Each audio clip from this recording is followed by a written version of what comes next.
Olivia remained calm. When was the last full emergency load test? He laughed. Everything passed. I asked about the load test. We checked it last month. With full hospital power? The man looked away. It works. Olivia nodded slowly. That's not what I asked. The maintenance worker sighed. You worry too much. Olivia looked back at the blinking light. I worry exactly enough. Without saying another word, she continued walking. The technician shook his head. To him, she was simply another nurse trying to act important. He had no idea that only a few days later, the entire hospital would depend on the very machine she had just warned him about. At 6 o'clock the emergency department became busy again. Doctors arrived. Phones rang. Patients filled waiting rooms. Everything looked perfectly normal. Olivia joined the nursing staff for shift handover. Emma, the night charge nurse, looked exhausted. Quiet night, she said with a smile. Olivia gently replied, There is no quiet night. Emma laughed. You always say that. Olivia studied the patient board. One elderly man had low blood pressure. Another young sailor complained about stomach pain. A construction worker waited for discharge. Nothing seemed unusual. But Olivia looked closer. She asked Emma, bed 12. Why did his blood pressure drop twice? He stood up too quickly. Olivia remained silent. Then she asked, Did anyone repeat his blood tests? No. Olivia looked toward the room. He keeps holding his left side. Emma frowned. I didn't notice. Please repeat the blood work. Emma trusted Olivia. She ordered new tests. An hour later, the results revealed internal bleeding. The patient was rushed into emergency surgery. Had he gone home, he probably wouldn't have survived the afternoon. Nobody celebrated. Nobody thanked Olivia. Most people never even knew what had happened. That was normal. She never expected applause. She only wanted patients alive. Around 7:30, Olivia attended the weekly safety meeting. Hospital Director Richard Mason sat confidently at the head of the table. Everything about him projected authority. Perfect suit. Perfect smile. Perfect confidence. He held Olivia's latest safety report between two fingers. He looked around the room. Another report from our unofficial hospital inspector. Several administrators chuckled. Richard continued. Generator concerns. He flipped the page. Blood supply concerns. Another page. Emergency preparedness concerns. More laughter spread around the table. Olivia stood quietly near the back. Richard smiled. Tell me, Nurse Carter. Is there anything in this hospital you don't think needs fixing? Without changing her expression, Olivia answered softly. The departments that ignore safety reports. Silence. Nobody laughed this time. Richard's smile faded for only a second. Then he recovered. Our systems meet every required standard. Olivia replied. The generator has delayed transferring power twice this month. There is no official failure report. I submitted two. They weren't verified. They weren't investigated. Richard folded the papers. Our emergency blood reserve remains within budget. It is below disaster recommendation. Recommendation isn't law. Olivia looked directly at him. Neither is regret. The room became painfully quiet. One senior doctor stared at his coffee. Another administrator looked at the floor. Richard slowly smiled again. You may return to your department. Olivia nodded politely. She left without another word. As the conference room door closed, Richard threw her report onto the table. She never stops. One administrator asked, What if she's right? Richard answered immediately. Then nobody outside this room can ever know. Those words stayed inside the room. But decisions made in silence often become disasters later. And this decision would soon cost nearly 6 lives. Olivia returned to the emergency department as though nothing had happened. The meeting was already behind her. There was no anger on her face. No frustración. No sign that she had just been mocked in front of the hospital's leadership. She simply picked up a fresh pair of gloves and continued working. That was the difference between Olivia and everyone else. Some people worked for recognition. She worked because someone always needed help. Across the trauma bay, Dr. Ethan Brooks watched her from a distance. He had spent more than 10 years working emergency medicine. He trusted facts more than opinions. And over the past year, one fact kept repeating itself. Whenever Olivia quietly suggested checking something, she was almost always right. He couldn't explain it. She noticed problems before machines did. She recognized hidden injuries before scans confirmed them. She stayed calm when experienced doctors began to panic. Today was no different. A radio call suddenly interrupted the morning routine. Incoming trauma. Construction accident. Severe abdominal injury. Arrival in 3 minutes. Everyone immediately moved into position. Stretchers rolled into place. Monitors powered on. The trauma doors burst open as paramedics rushed inside with a middle-aged construction worker. Blood covered the man's clothes. His breathing was fast. His face had already turned pale. A young surgical resident named Daniel Ross quickly stepped forward. "I've got him." Dr. Brooks nodded. "Let's move." Within seconds the patient was connected to monitors. Blood pressure falling. Heart rate rising. The resident carefully examined the wound. A steel rod had pierced the lower abdomen before being removed at the construction site. The outside wound looked surprisingly small. Daniel frowned. "The bleeding doesn't seem too bad." Olivia quietly looked at the patient's stomach. She didn't answer immediately. Instead, she watched the man's breathing. His eyes. His skin color. His hands. The patient suddenly reached toward his left side. Just for a second. Almost nobody noticed. Olivia did. She calmly stepped closer. "Doctor." Daniel continued preparing dressings. "I think the damaged tissue extends farther left." He barely looked at her. "The wound is here." Olivia shook her head. "The injury isn't." Daniel sighed. "I've got this." Dr. Brooks looked at Olivia. "What do you see?" She pointed gently. "If you clamp there, you may trap dying bowel." Daniel looked confused. "I don't see anything." Olivia answered quietly. "You won't. Until tomorrow." Everyone became silent. Dr. Brooks leaned over the patient. He carefully explored the wound from another angle. Suddenly, his expression changed, hidden beneath layers of blood. Exactly where Olivia had indicated. A damaged section of intestine had already begun losing circulation. Had it been missed, the patient would likely have developed deadly infection within hours. Dr. Brooks slowly looked toward Olivia. "You saw that without imaging?" She simply replied. "I was standing close." Daniel stared at her. No one spoke for several seconds. The operation continued successfully. The patient's life was saved. Later that afternoon, Dr. Brooks found Olivia quietly organizing medical supplies inside a storage room. She carefully replaced expired medication with fresh stock. Everything had its place. Everything remained organized. Dr. Brooks leaned against the doorway. "You've done this before." Olivia smiled slightly. "Done what?" "Seeing things no one else sees." She continued arranging equipment. "Experience teaches observation." He shook his head. "No. This is something else. You predicted internal bleeding yesterday.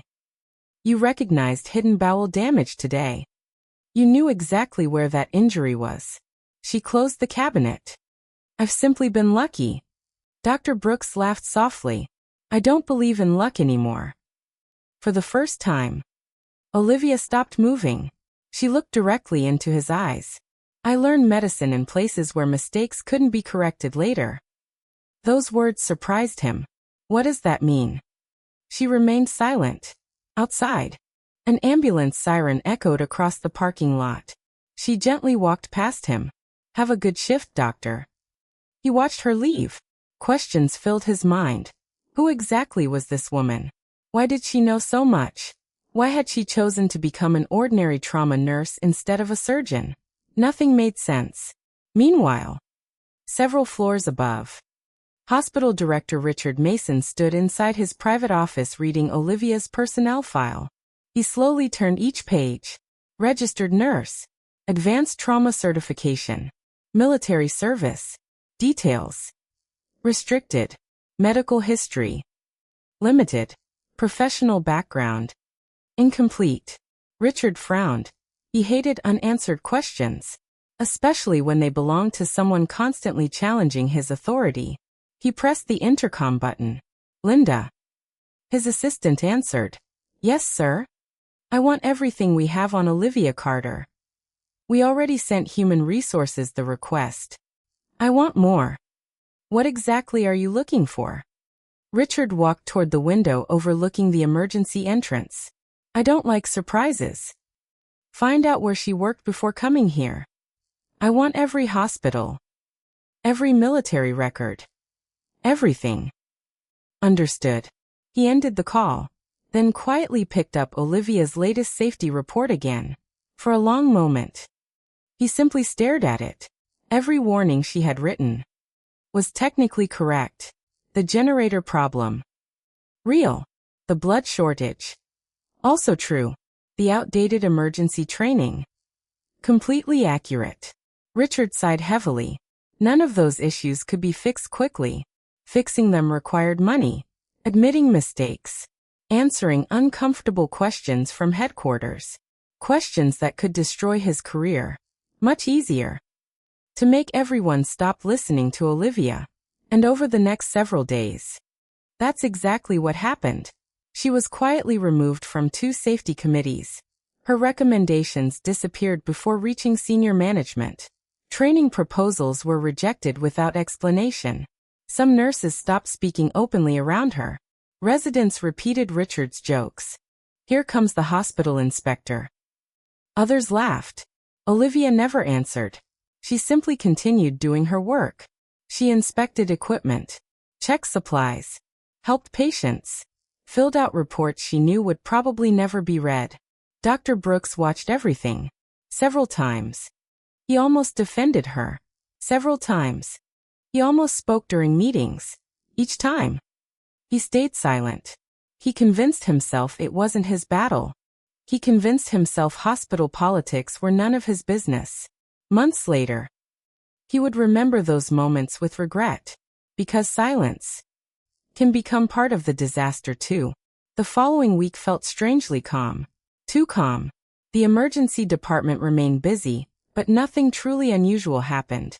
People slowly forgot Olivia's warnings. The blinking generator light was still there.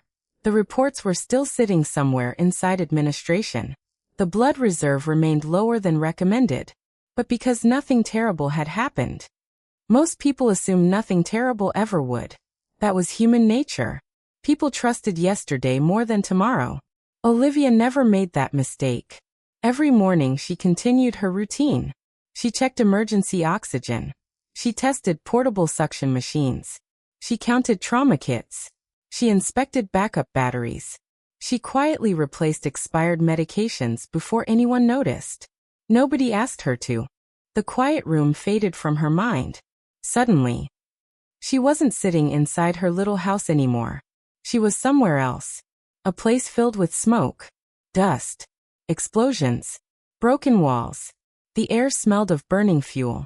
Men shouted over military radios. Someone screamed for help. Stretchers covered the ground. Olivia remembered kneeling beside injured soldiers under flashing emergency lights. She remembered blood covering her gloves. She remembered helicopters circling overhead. Then, she remembered Noah. He appeared through thick smoke carrying an injured soldier across his shoulders. His face was covered with dirt. He looked exhausted. He shouted toward her, "I've got one more." She remembered shouting back, "The building's coming down." Noah smiled. "I'll be right behind you." The rescue helicopter crew began screaming for immediate takeoff. Another explosion shook the building. Chunks of concrete crashed from the ceiling. The pilot yelled, "We have to leave now." Olivia looked toward the collapsing structure. Noah disappeared back inside. She grabbed the radio. "Noah." Static answered. Again. Noah responded. "Nothing." The pilot shouted louder. "We're out of time." Behind Olivia, 11 wounded soldiers depended on that helicopter. Every second mattered. She had seconds to choose. Stay. Or leave. Her hands shook around the radio. Finally. She gave the order. Take off. The helicopter lifted into the night sky. Olivia kept staring through the open door. Waiting. Hoping. Praying. But no one ever came out. The memory ended exactly there. Just like it always did. Olivia slowly closed her eyes. A single tear rolled down her cheek. She carefully placed the photograph back inside the steel box. Then she locked it again. Some memories never become lighter. People simply learn how to carry them. Across the city, Richard Mason sat alone inside his office. Rain hit the large windows while he reviewed financial reports. His assistant entered carrying a folder. We found something. Richard looked up immediately. What is it? Very little. She placed the folder on his desk. Military records are heavily restricted. Richard opened it. There wasn't much inside. Former military medical service. Several overseas deployments. Outstanding evaluations. Then. Nothing. Large sections had been blacked out. Classified. Restricted. Unavailable. Richard frowned. That's all. I'm afraid so. He leaned back in his chair. I don't like people with secrets. His assistant hesitated. Maybe they're classified for a reason. Richard closed the folder. I don't care about the reason. I care about control. He looked toward the rain outside. As long as she's here. I want to know everything. The assistant quietly nodded and left. Richard remained alone. His phone suddenly rang. It was the Regional Emergency Management Office. The Weather Service has updated the tropical storm. Richard listened quietly. They still expect it to stay offshore? A pause. His expression changed slightly. I see. He ended the call. Then walked toward a television mounted on the office wall.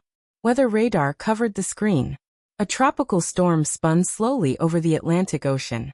Meteorologists explained that changing ocean temperatures could alter its path. For now, the danger remained uncertain. Richard wasn't concerned. Hospitals handled storms every year. Nothing unusual. He turned the television off. Back downstairs. Dr. Ethan Brooks found Olivia once again inspecting emergency equipment. He smiled. You really think that generator is going to fail one day? Someone might finally read it. Neither of them realized. That day was now very close. Outside. The rain grew heavier. Far beyond the coastline. The tropical storm gathered strength over the dark ocean. Hour by hour. Its winds became faster. Its clouds grew wider. Its direction slowly changed. And without anyone inside Harbor Military Trauma Center truly understanding the danger, the storm had already begun moving directly toward them. The weather forecast changed just after sunrise. At first, nobody inside Harbor Military Trauma Center paid much attention. Storms were common along the coast. Most weakened before reaching land. Most changed direction. Most never became dangerous. But this one was different. Meteorologists interrupted regular television broadcasts. Satellite images showed the storm growing larger every hour. The calm blue circle at its center had become perfectly defined. The winds had become stronger. The pressure had dropped again. Every update sounded a little more serious than the one before. Olivia stood quietly in the staff lounge watching the weather report. No coffee. No conversación. Just silent observation. The screen flashed a new projection. The storm had shifted. Instead of moving away from the coastline, it was now heading almost directly toward the city. A young nurse named Mia walked beside her. Looks ugly. Olivia nodded. It isn't the wind that worries me. Mia looked surprised. What then? The people who think they still have plenty of time. Mia looked back at the television. Do you really think it'll be that bad? Olivia answered without taking her eyes off the screen. I hope I'm wrong. She returned to work. Within the next few hours, the emergency department slowly became busier. Families arrived asking about evacuation plans. Older patients requested extra medication before the storm. Several nursing homes called to confirm emergency procedures. Ambulances began transporting high-risk patients from smaller clinics. The hospital still functioned normally, but everyone could feel the atmosphere changing. There was tension in every hallway. Phones rang more often. Doctors walked a little faster. Outside, workers stacked sandbags around the entrances. Maintenance crews checked the drainage systems. Security officers secured loose equipment around the parking area. Inside the supply room, Olivia quietly performed her own preparations. She counted trauma kits again. Portable oxygène cylindré. Enough for only a few hours. Emergency flashlights. Most working. Battery-powered suction machines. 2 had weak batteries. She immediately replaced them. Then she walked to the blood storage room. The technician greeted her. Back again. Olivia smiled politely. I need today's numbers. The technician checked the computer. Oh, negative. He frowned. We're lower than expected. How many units? He quietly gave the number. Olivia's expression became serious. Has administration approved additional supply? The technician shook his head. Request denied yesterday. Olivia closed her notebook. When was that decision made? Yesterday afternoon. She thanked him and left. As she walked through the corridor, her mind worked faster than her feet. Storm approaching. Limited blood. Questionable generator. Incomplete disaster preparation. None of those problems alone guaranteed disaster. Together, they created something dangerous. She headed straight toward Director Richard Mason's office.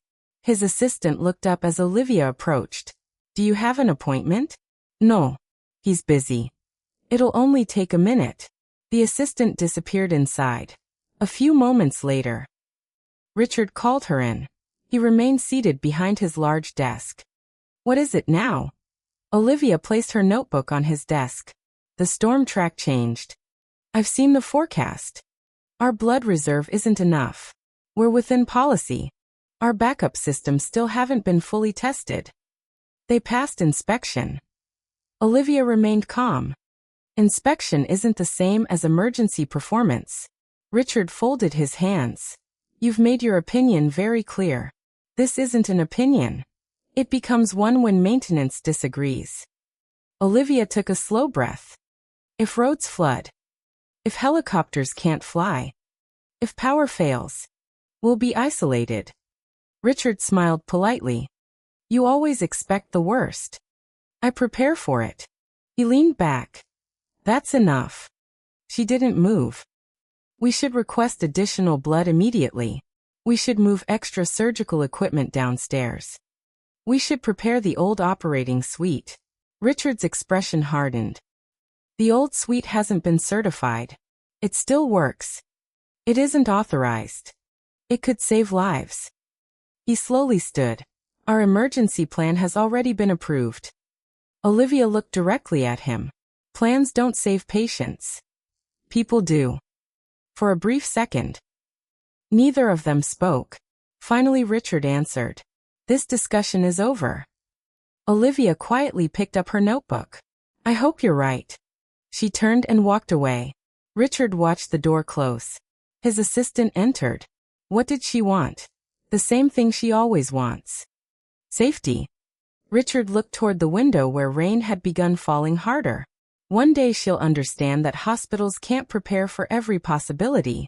Unfortunately, he was wrong. Sometimes, preparing for one possibility is enough. Late that afternoon, the first strong winds reached the city. Palm trees bent sharply. Road signs rattled. Rain hammered against the hospital windows. Emergency calls doubled within an hour. Traffic accident. Dr. Ethan Brooks passed Olivia while reviewing patient charts. Looks like your storm is arriving. Olivia glanced outside. No. This is only the beginning.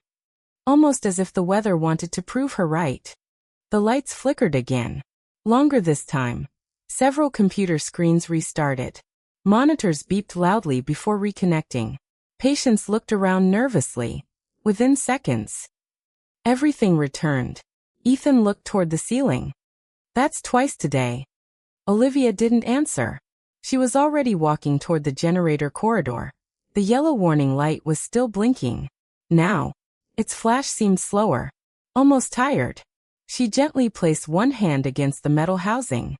The vibration was uneven. Exactly as before. Only worse. She immediately called maintenance. No answer. She called again. Still nothing. Finally someone picked up.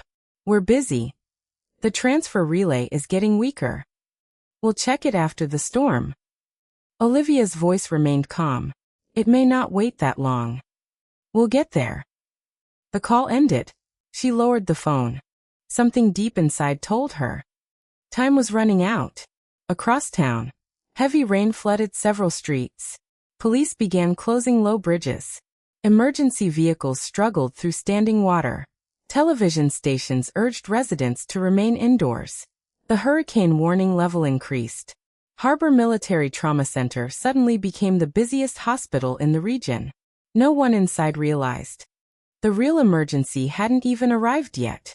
Far out over the storm-dark ocean, a military rescue helicopter was fighting through violent winds. Inside the aircraft, 6 badly injured special operations soldiers lay strapped to stretchers. Their medic looked at the flashing fuel warning, then at the worsening weather, then toward the city disappearing beneath sheets of rain. He grabbed the radio. This is Falcon Rescue requesting immediate trauma clearance. We're carrying 6 critical casualties. And we don't have much time. The emergency radio exploded with static. Every conversation inside Harbor Military Trauma Center stopped immediately. The dispatcher spoke quickly, almost shouting over the sound of heavy wind. Harbor trauma. Prepare for 6 incoming military casualties. Multiple gunshot wounds. Blast injuries. Critical blood loss. Estimated arrival. The dispatcher paused, then continued. 7 minutes. For 1 second. Nobody moved. Then the entire emergency department came alive. Doctors grabbed trauma gowns. Nurses rolled emergency carts into position. Respiratory therapists checked ventilators. Medical supplies disappeared from shelves almost instantly. Dr. Ethan Brooks looked toward Olivia. What do we know? She had already reached the white trauma board. Without hesitation, she picked up a marker. Trauma Room 1. She wrote quickly. Airway. Room 2. Chest injury. Room 3. Massive bleeding. Room 4. Possible heart injury. Room 5. Head trauma. Room 6. Unknown abdominal injuries. Everyone stared at her. You already divided them? Olivia nodded. They'll need organized teams before they arrive. Dr. Brooks immediately understood. Everyone listen. He pointed toward the rooms. Follow Olivia's assignments. Within seconds, the entire department moved with purpose instead of panic. Emma hurried toward the blood bank phone. They're releasing 4 units. Olivia stopped walking. Only 4? Emma nodded. That's all they approved. Olivia looked toward the ceiling for a brief moment, then calmly replied. Request the emergency reserve. Emma hesitated. Administration locked it. Request it anyway. And if they refuse? Olivia looked directly into her eyes. Write down who refused. Emma immediately made the call. Nearby, a young resident nervously opened the wrong trauma kit. Olivia gently closed it. You'll need the vascular tray instead. He looked confused. How did you know? You won't have time to search later. He silently exchanged the trays. Seconds mattered now. Outside, the wind screamed against the hospital walls. Rain slammed into every window. The parking lot had already begun flooding. Several ambulances struggled through standing water. Security officers held the emergency entrance doors shut whenever they opened. The entire building shook every time another powerful gust hit. Then, the radio crackled again. The military flight medic sounded exhausted. Our aircraft has sustained storm damage. We cannot use the main landing pad. We're attempting emergency landing beside ambulance entrance. Dr. Brooks looked toward the windows. They're landing there? Olivia simply nodded. They don't have another choice. She pulled on waterproof gear. Emma grabbed her arm. You're not seriously going outside. I need to see the patients before they come in. The medics can report. if they survived the landing. Emma released her arm. Without another word, she handed Olivia a waterproof trauma jacket. Outside, the storm felt alive. Wind pushed so hard that breathing became difficult. Rain struck like handfuls of tiny stones. Emergency floodlights illuminated only part of the ambulance entrance. Everything beyond them disappeared into darkness. Several staff members waited beside stretchers. Nobody spoke. Everyone listened. At first, only wind. Then, a distant sound. Helicopter blades. Slowly, the noise became louder, stronger, closer. A rescue helicopter finally appeared through the sheets of rain. One side panel had been torn away. Warning lights flashed wildly. The aircraft struggled against violent crosswinds. For one terrifying second, it looked as though it might crash into the building. The pilot fought the controls. The helicopter tilted, corrected itself, dropped sharply, then slammed onto the emergency landing area with a deafening crash. One landing gear collapsed. Metal scraped concrete. The helicopter leaned dangerously to one side, but it stayed upright. Before the blades had completely slowed, the side door burst open. A military medic jumped into ankle-deep water. His face was covered with blood, whether it belonged to him or the patient's. Nobody could tell. He shouted over the storm, "We're losing them." The first stretcher came rushing out. A soldier struggled desperately for air. Blood soaked the bandages wrapped around his neck. The medic shouted, "Shrapnel wound. Airway collapsing." Olivia immediately touched the injured man's throat. The swelling was getting worse every second. Trauma room 1. No sedatives. Keep him sitting upright. The team disappeared inside. Another stretcher followed. The second soldier barely breathed. His chest moved only on one side. Blast injury. Collapsed lung. Olivia looked once. Trauma 2. Prepare chest tube. The third patient arrived. Two medics pressed desperately against his leg. Blood poured between their fingers despite the tourniquet. Massive femoral bleed. Olivia didn't hesitate. Trauma 3. Pressure infuser. Prepare emergency transfusion. The fourth stretcher rolled past. The injured soldier looked strangely calm. Too calm. His neck veins bulged unnaturally. His blood pressure was disappearing. Olivia recognized it instantly. Possible cardiac tamponade. Trauma 4. Ultrasound immediately. The fifth casualty wore a cracked combat helmet. Blood ran from one ear. One pupil looked larger than the other. Olivia spoke softly. Trauma 5. Keep his head elevated. No unnecessary fluids. The final stretcher appeared. The largest soldier of the group. His abdomen was soaked in blood. The flight medic shook his head. We've already given him 2 units. It isn't enough. Olivia quickly examined him.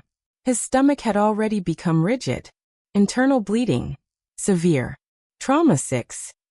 The door slammed shut behind the final stretcher.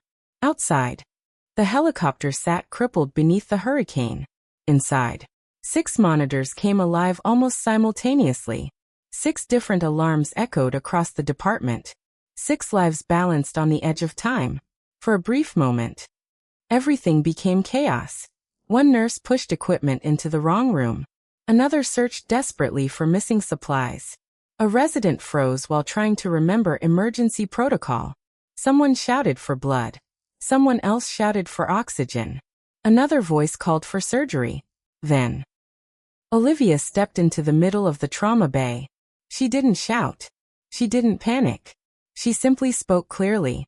Everyone stop. The room became quiet.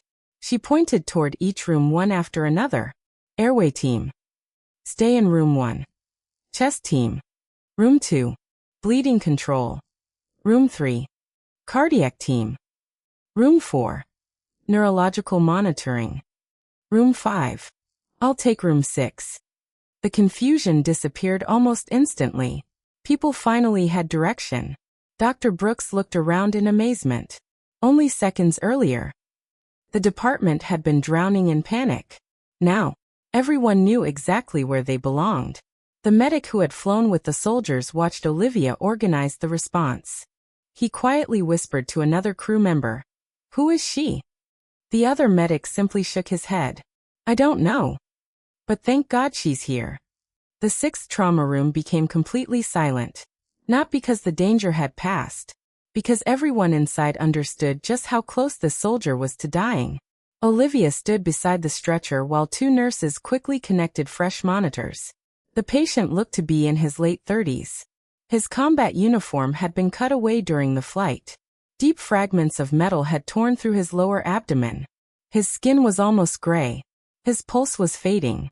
Every breath looked weaker than the one before. The military medic stepped beside Olivia. "He was awake 20 minutes ago." "What happened?" "We hit severe turbulence. He started crashing halfway here." Olivia gently lifted one blood-soaked dressing. The bleeding itself wasn't what caught her attention. It was the shape of the swelling around the wound. She slowly pressed two fingers near the injury. The soldier reacted instantly, even unconscious. His body tried to move away from the pain. Olivia looked toward Dr. Ethan Brooks. "The bleeding isn't staying in one place." Ethan stepped closer. "What are you thinking?" She answered calmly. "The splenic artery may be damaged." One surgical resident immediately disagreed. "The wound is too low." Olivia didn't argue. Instead, she asked a simple question. "Why is his left shoulder bruised?" The resident froze. Nobody had even noticed it. Ethan quickly looked again. There it was. A dark bruise spreading beneath the collarbone. Not from direct injury. From internal blood tracking through damaged tissue. Ethan's expression changed. "She's right." The resident immediately ordered another ultrasound. Within seconds, the screen confirmed exactly what Olivia suspected. Blood had traveled far beyond the obvious wound. The hidden damage was worse than anyone realized. Ethan looked at the surgical team. "We're going straight to theater." "No diles." The nurses immediately prepared the patient. Olivia quietly checked the blood tubing. The flow seemed slower than expected. She followed the line, then looked at the nearly empty blood bag. "Where's the next unit?" One nurse hesitated. "Blood bank says they're preparing it." Olivia looked at the clock. "We don't have time." She grabbed the phone herself. "This is trauma 6. We need O negative immediately." The technician answered with obvious stress. "We've almost emptied the emergency refrigerator. Administration still hasn't released reserve stock." Olivia closed her eyes for one brief second, then calmly replied, "I'm coming." She handed the phone to Ethan. "Keep him alive. I'll get blood." Without waiting for permission, she ran. Her footsteps echoed through the corridor. Rain slammed against every window. Lightning flashed outside. The entire building shook beneath another violent gust of wind. Meanwhile, inside Trauma Room 1, the first soldier suddenly stopped breathing. His airway had completely collapsed. A junior doctor froze while holding the breathing tube. "I can't see the vocal cords." The monitor alarm screamed. Heart rate dropping. Oxygen falling. Emma immediately called for Dr. Brooks. But he was still preparing emergency surgery. There wasn't enough time. Olivia wasn't there. The room filled with panic. Then, a deep voice spoke from the doorway. "Move." Everyone turned. It was the military flight medic. He stepped beside the patient. "I've seen this before." He gently adjusted the patient's neck, lifted the jaw, changed the angle. "There." The doctor looked again. "I see it." Seconds later, the breathing tube slid perfectly into place. The oxygen monitor immediately climbed. Everyone inside exhaled together. The medic quietly stepped back. "No thanks needed. I just wasn't ready to lose another one." Across the hallway, Trauma Room 4 faced another crisis. The fourth soldier's blood pressure had nearly disappeared. The ultrasound confirmed Olivia's earlier suspicion. Blood surrounded the heart. Every heartbeat became weaker. A young cardiology fellow whispered nervously, "If we wait for theater, he won't make it." Dr. Brooks arrived. "Prepare emergency pericardiocentesis." The fellow looked terrified. I've only assisted once. Ethan stared at him. So have I. The room became silent. One mistake could puncture the heart itself. Just then, Olivia returned carrying 2 insulated blood containers. She immediately understood the situation. Without speaking, she placed the blood down, walked beside the ultrasound, looked once, then pointed gently. Insert here. The fellow looked uncertain. You sure? Olivia calmly nodded. The fluid pocket is widest. Ethan trusted her. Do it. The needle advanced slowly. Nobody breathed. Then, dark blood flowed into the syringe. The monitor changed almost instantly. Heart rate improved. Blood pressure climbed. The soldier's color slowly returned. The entire room relaxed. The young fellow looked at Olivia. How did you know? She smiled softly. I've seen enough hearts to recognize when one is asking for help. Before anyone could reply, every light inside the hospital suddenly went out. Complete darkness. For less than 1 second, the entire building became silent. Then emergency lights flickered on. Red backup lamps filled the corridors. Monitors restarted. Ventilators switched to battery power. Some machines rebooted normally. Others didn't. The generator had failed to take the full electrical load, exactly as Olivia had warned. Throughout the hospital, alarms began sounding one after another. Elevators stopped between floors. Operating rooms lost overhead lighting. Intensive care ventilators switched to emergency batteries. Computer systems disconnected. Phones briefly went dead. Patients started shouting. Visitors panicked. A nurse ran into the hallway. The generator isn't carrying the building. Another shouted, we've lost half the monitors. A maintenance worker grabbed his radio. No response from generator room. The emergency department suddenly became the center of controlled chaos. Dr. Brooks looked towards Olivia. She wasn't frightened. She wasn't surprised. She simply opened her notebook, looked at the final warning she had written that morning, then quietly closed it. Her prediction had come true. Now, there was no time left to convince anyone. Only time to save as many lives as possible. The emergency lights painted every corridor in deep shades of red. The hospital suddenly felt unfamiliar. Machines that normally hummed with confidence now beeped with warning alarms. Computer screens remained black. Automatic doors refused to open. Only battery-powered equipment continued working. For a few terrifying seconds, nobody knew how serious the situation really was. Then panic spread. A frightened nurse rushed toward Dr. Ethan Brooks. The intensive care ventilators are switching between battery and backup power. Another staff member shouted from across the hallway. The laboratory has lost half its equipment. Someone else yelled. The elevators are stuck. Patients' families gathered in the corridors. Children began crying.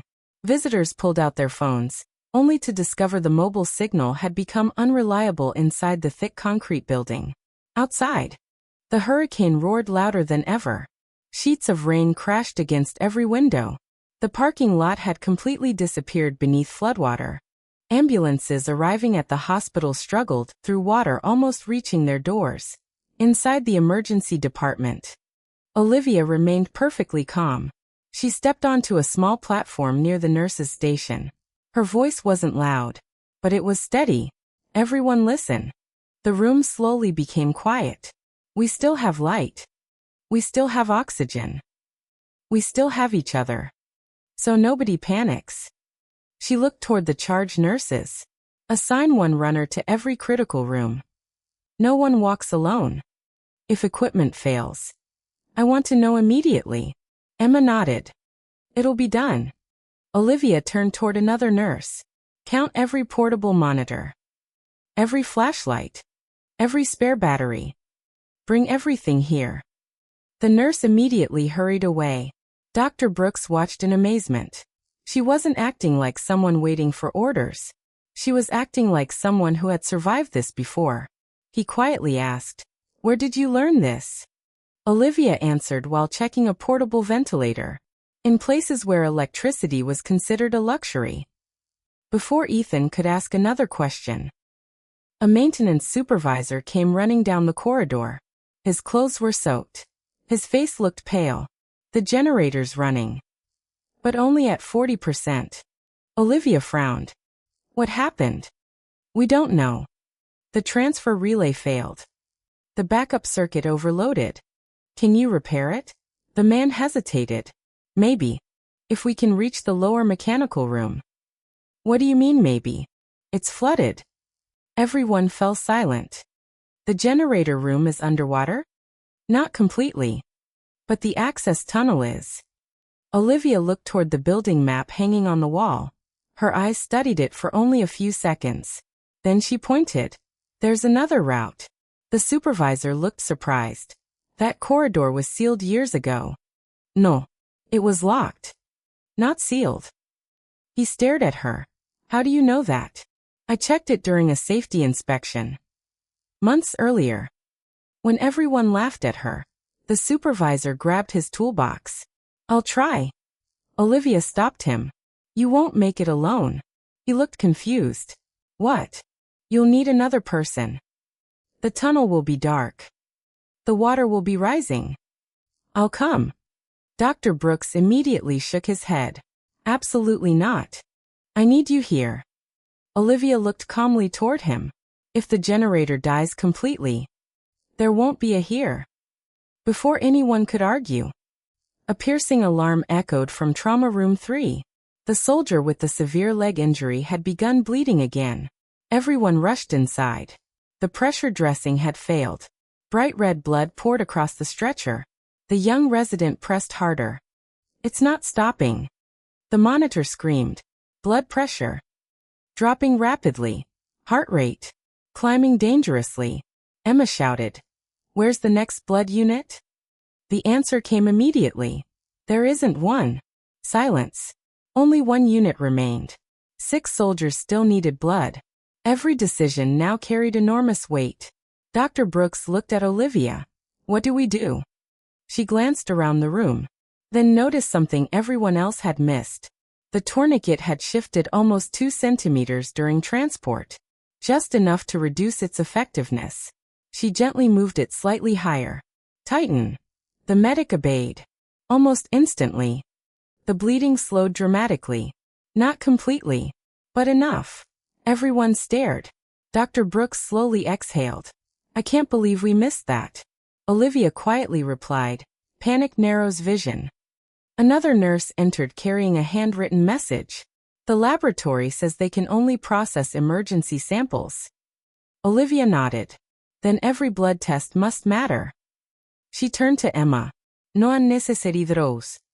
Every drop counts. Outside. The wind became even stronger.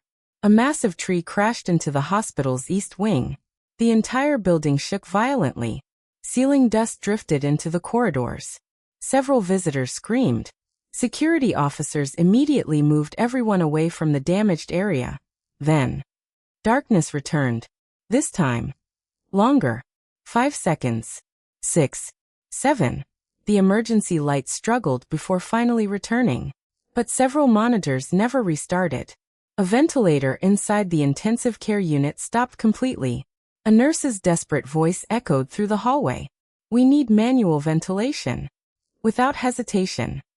Staff grabbed hand-operated breathing bags. Doctors. Nurses. Respiratory therapists. Everyone began pumping air manually into patients' lungs. The hospital had suddenly traveled backwards in time.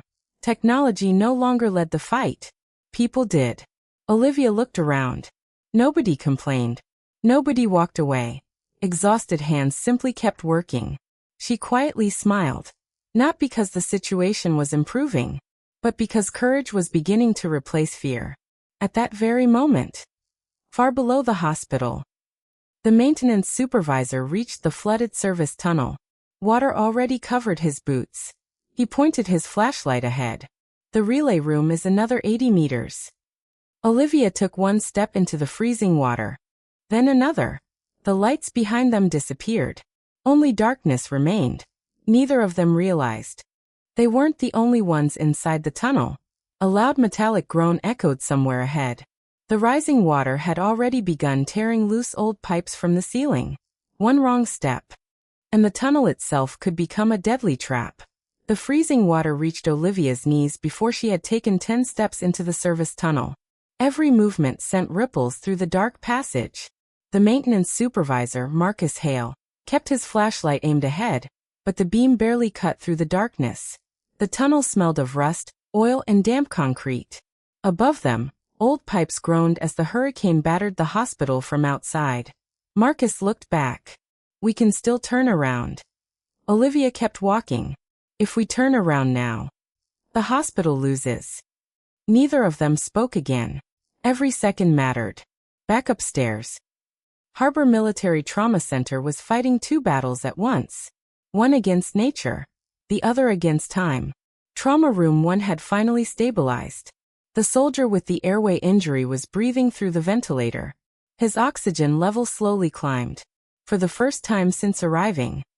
The doctors allowed themselves a small breath of relief. But it lasted only seconds. Emma rushed inside. Ethan. Dr. Brooks turned. What happened? The soldier in Trauma 5. His brain pressure is increasing. Ethan hurried across the corridor. Inside the room, the neurological monitor flashed bright warning numbers. The young soldier's heartbeat had slowed. One pupil had become completely fixed. The resident whispered, "We're losing him." Ethan quickly reviewed the brain scan taken just before the power failure. Something wasn't right. He stared longer, then suddenly realized. The bleeding has spread. The operating theater was already occupied. Even worse. The emergency lighting inside the neurosurgery suite was too weak for delicate surgery. The chief neurosurgeon entered the room. He looked around. We can't operate safely. The resident lowered his head. So, we wait. Nobody answered. Waiting meant death. Olivia wasn't there. Nobody wanted to make the decision.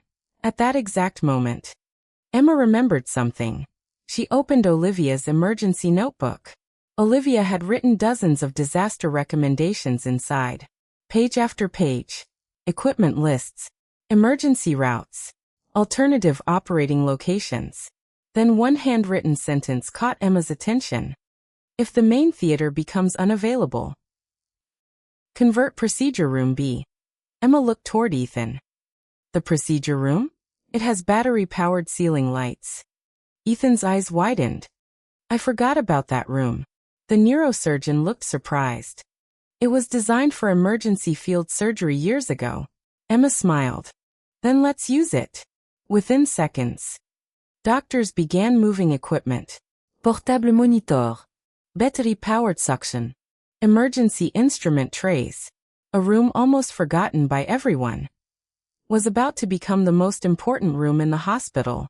Meanwhile, far beneath the building, Olivia and Marcus continued through the flooded tunnel. The water now reached their waists. Their flashlights reflected off floating debris, old plastic pipes, broken insulation, pieces of ceiling tile. Marcus suddenly stopped. Listen. They both stood perfectly still. At first, nothing. Then, a strange cracking sound echoed above them. Olivia slowly raised her flashlight. One large steel pipe hanging from the ceiling had bent sharply. Its support bolts were pulling away from the concrete. Marcus quietly whispered, "If that falls, it blocks the tunnel." Olivia looked ahead. The relay room? 20 metros. Marcus swallowed nervously. We don't have much time. They moved faster. Water splashed loudly around them. The tunnel became narrower. The walls seemed to close around them. Finally, they reached a thick metal security door. Marcus pulled the handle. Nothing. It's jammed. He pushed harder. Still nothing. Olivia looked carefully around the frame. Not at the handle. Not at the lock. At the hinges. She noticed thick rust holding one hinge almost completely closed. She grabbed a heavy wrench from Marcus's toolbox. 3 powerful strikes echoed through the tunnel. The hinge snapped. Marcus pulled again. This time, the door slowly opened. Inside, the relay room flickered under weak emergency lighting. The backup transfer panel sparked every few seconds. One relay had completely burned black. Smoke drifted from the damaged circuit. Marcus stared in disbelief. I've never seen this before. Olivia walked directly to the electrical panel. Her eyes moved across every switch, every cable, every warning light. Then she pointed. The overload never stopped. Marcus looked. You're right. The transfer relay stayed partially engaged. It kept overheating. He looked at her in amazement. How do you understand electrical systems? Olivia smiled faintly. In emergency medicine, you learn that every machine is another patient. Marcus almost laughed. Even here? Standing in freezing floodwater. She somehow found a way to stay calm. He immediately opened the control panel. The relay is destroyed. Can you replace it? Not without shutting everything down. Olivia looked at him. How long? Maybe 60 seconds. She remained silent. Only 1 minute. Yet inside the hospital. 1 minute without electricity could cost multiple lives. Marcus rubbed his forehead. If we don't replace it, the whole system fails anyway. Olivia nodded slowly. Then we do it. He looked uncertain. I need authorization. She picked up the emergency radio. Static filled the speaker. Finally, Dr. Brooks answered. Ethan here. It's Olivia. We found the fault. Can you repair it? Marcus took the radio. We need to disconnect emergency power for approximately 1 minute. Silence. The words hit Ethan like a hammer. 1 minute. 6 soldiers in critical condition. Patients on ventilators. Emergency surgery already underway. Every life inside the hospital depended on the answer. He closed his eyes. The doctors around him waited. Nurses stopped moving. Even the storm outside seemed quieter. Finally, Ethan spoke into the radio. If there's no other option, do it. Olivia slowly looked toward Marcus. He placed both hands on the damaged relay, took one deep breath, then reached for the master disconnect switch. At that exact second, a thunderous explosion echoed through the tunnel. The weakened steel pipe finally broke free from the ceiling. Marcus looked up. Run. The massive pipe crashed into the floodwater behind them with incredible force. A wall of water surged through the narrow tunnel. Olivia grabbed the control panel to avoid being swept away. Marcus lost his footing. The toolbox disappeared beneath the rushing water. The replacement relay slipped from his hands and vanished into the darkness. For one horrifying moment, neither of them moved. Marcus stared at the empty water. His face turned pale. The relay. It's gone. Without that single replacement part, the generator couldn't be repaired. And upstairs, the backup batteries were already running out. The tunnel fell silent. Only the rushing water could be heard. Marcus stared helplessly into the darkness where the replacement relay had disappeared. It's over, he whispered. We can't fix it now. Olivia didn't answer. Instead, she swept her flashlight across the flooded floor. She wasn't searching randomly. She was studying the movement of the water. Every current, every ripple, every piece of floating debris. Marcus looked at her in disbelief. What are you doing? The water always leaves clues. She slowly walked several steps downstream. Then she stopped. A twisted metal pipe had caught a pile of floating debris. Branches, plastic, broken insulation, and something small. Something black. She stepped into the deeper water. Marcus grabbed her arm. The current's too strong. She gently pulled free. If that relay stays here, people upstairs die. She reached both hands into the freezing water. For several terrifying seconds. Nothing. Then, her fingers touched cold metal. She smiled. I've got it. Marcus helped pull her back. The relay was scratched and soaked, but it was still intact. Marcus almost laughed with relief. I don't believe it. Olivia simply replied. Now make it work. Marcus immediately opened the control panel. His hands moved as fast as they ever had. Old relay out. Connections cleaned. Replacement locked into place. He looked toward Olivia. When I disconnect power, We have less than 60 seconds. She nodded. I'll count. Upstairs. The emergency batteries had almost reached their limit. Procedure room B had become a battlefield. The neurosurgeon worked under battery-powered lights that grew dimmer every minute. The injured soldier's skull had already been opened. There was no turning back. A nurse checked the battery monitor. 3 minutes left. Another whispered, if the lights fail. Nobody finished the sentence. Across the intensive care unit, doctors manually squeezed breathing bags for patients whose ventilators had stopped. Their arms ached. Sweat rolled down their faces. Still, nobody stopped. Emma walked through every department, encouraging staff, helping frightened families, keeping everyone calm. She suddenly heard Ethan's voice over the emergency radio. Everyone prepare. Complete power interruption in 10 seconds. The announcement spread through the building. Doctors tightened their grip on surgical instruments. Nurses grabbed flashlights. Respiratory therapists counted together. 10, 9, 8. Deep beneath the hospital, Marcus looked toward Olivia. I'm ready. She nodded. Do it. He pulled the master disconnect. Instantly, the entire hospital disappeared into darkness. No emergency lights. No monitors. Nothing. Only silence. For one heartbeat. It felt as though time itself had stopped. Then, flashlights came alive across operating rooms. Doctors continued operating by handheld light. Nurses manually counted heartbeats. Respiratory therapists kept patients breathing with nothing more than their own hands. Nobody quit. Nobody ran. Everyone fought together. Olivia quietly counted. 20 seconds. Marcus secured the final cable. 35. He tightened the last connection. 48.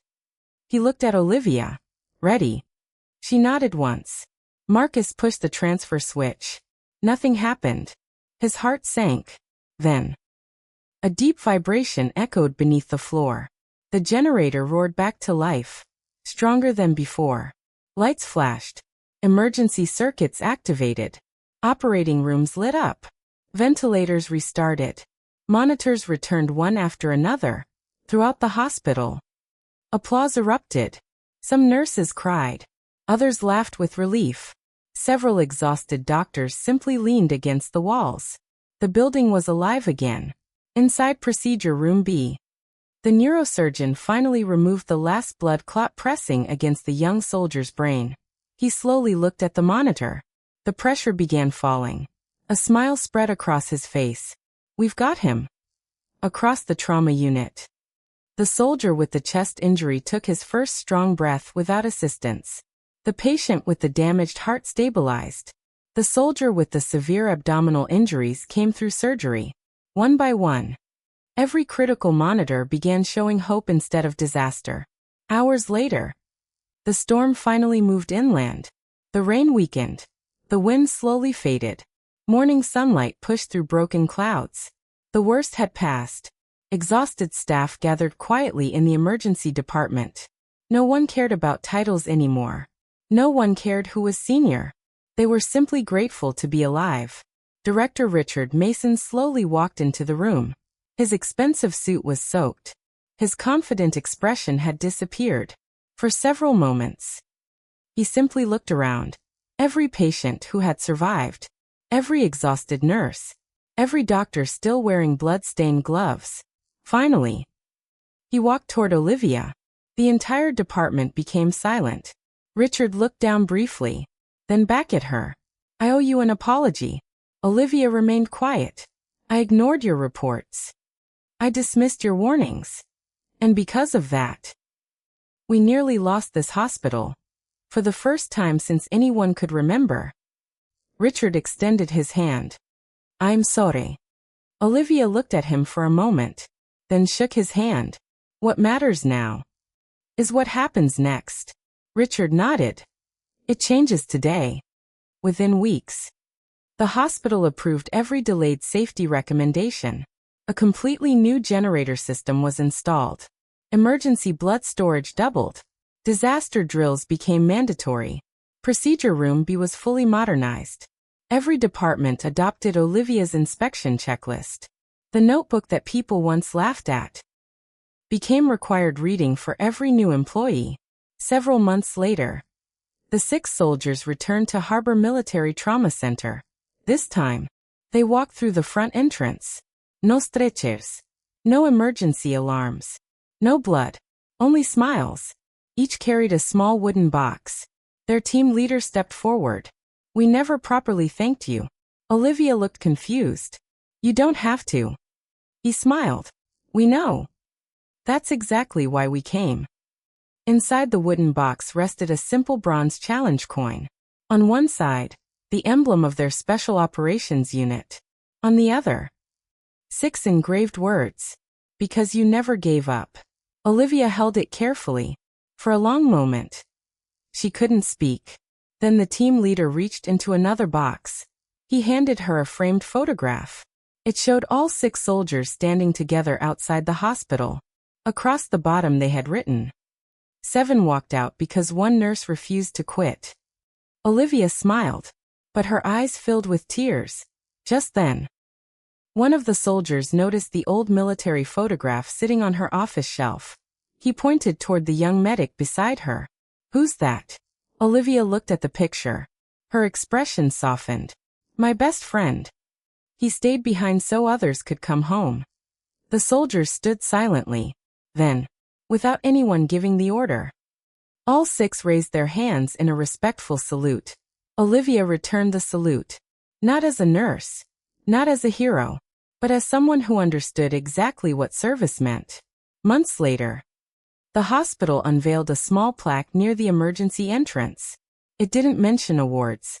It didn't mention ranks. It didn't mention titles. It simply read, "Prepared minds save lives long before emergencies begin." Every new employee stopped to read those words. Many never knew who had inspired them, but the staff who lived through that hurricane never forgot. They remembered the quiet nurse who checked equipment before sunrise, the woman who saw danger before anyone else, the person who stayed calm when the lights went out, the leader who never asked people to follow her, yet somehow inspired everyone to do exactly that. Because true heroes rarely wear crowns. They rarely ask for recognition.